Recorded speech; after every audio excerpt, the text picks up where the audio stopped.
So here we have the Ford Kuga ST line automatic on a 69 plate. I'm going to start off by showing you around the outside of the car, and then we'll hop in and run through some controls on the inside. But from the outside you can see it's a 5-door car with alloy wheels and tinted windows. Let's start off inside the boot and then work our way around the rest of the car from there.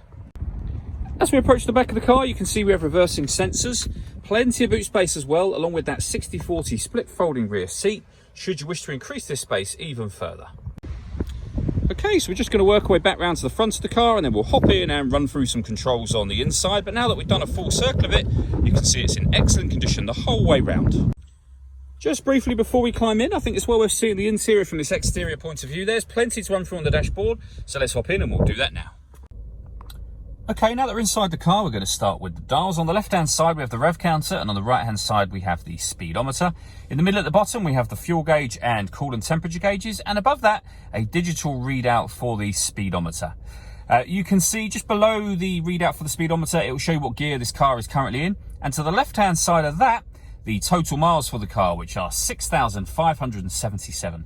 You can change information displayed in that top section by using controls on the steering wheel. So we have a digital readout for the speedometer being displayed at the moment. You can change that for various pieces of individual trip computer information, or these 4 bits of information all simultaneously before we're then back round to where we started. And the buttons that I was using to do that are just here. Beneath that, we have cruise control and speed limiter. Over on the right-hand side, we have stereo and phone controls, including voice activation. You can only use the phone controls after such time as you pair the phone up, and that is done over on the central screen just here.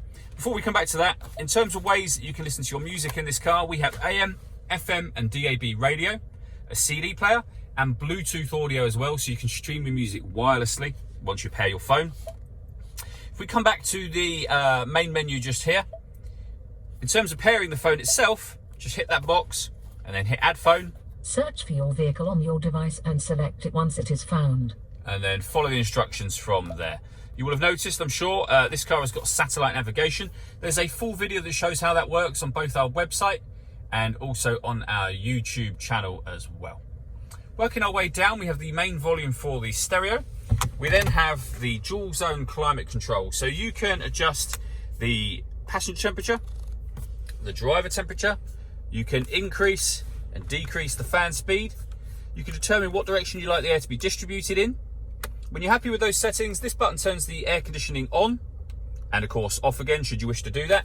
And this button will put the climate control into automatic, so the car will take control of the fan speed and the direction of the air to maintain the temperatures that you've asked for. And you can override that at any time you wish to just by readjusting the fans, and you'll see the auto has now gone off. Below that, we can turn off the stop and start. This car's designed to cut out when it's stationary in traffic to save you fuel. I've just turned that system off. This button will turn the parking sensors on and off, and this one will turn on the autonomous parking. This car is able to parallel park and perpendicular park itself. And we've done a video that shows how that works. Again, you can find that on our website and also on our YouTube channel as well. We have the gear lever for the fully automatic gearbox, and then a 12-volt charging socket and electronic handbrake just there. The last thing I wanted to talk about is the panoramic glass roof on this car. You have a sunblind that will open electronically. It will do it in 2 stages, so it will stop just there. If you press it again, it will now open all the way to the back of the rear seats. And you can leave it like that, and as you can see, that will obviously let in a huge amount of extra light, but you can, if you wish to, open this front section up completely. All that leaves me to say is thank you for taking the time to watch this video. If you'd like to come and see the car for yourself and have a test drive, please feel free to call any of our MJA sites. We'd love to hear from you soon.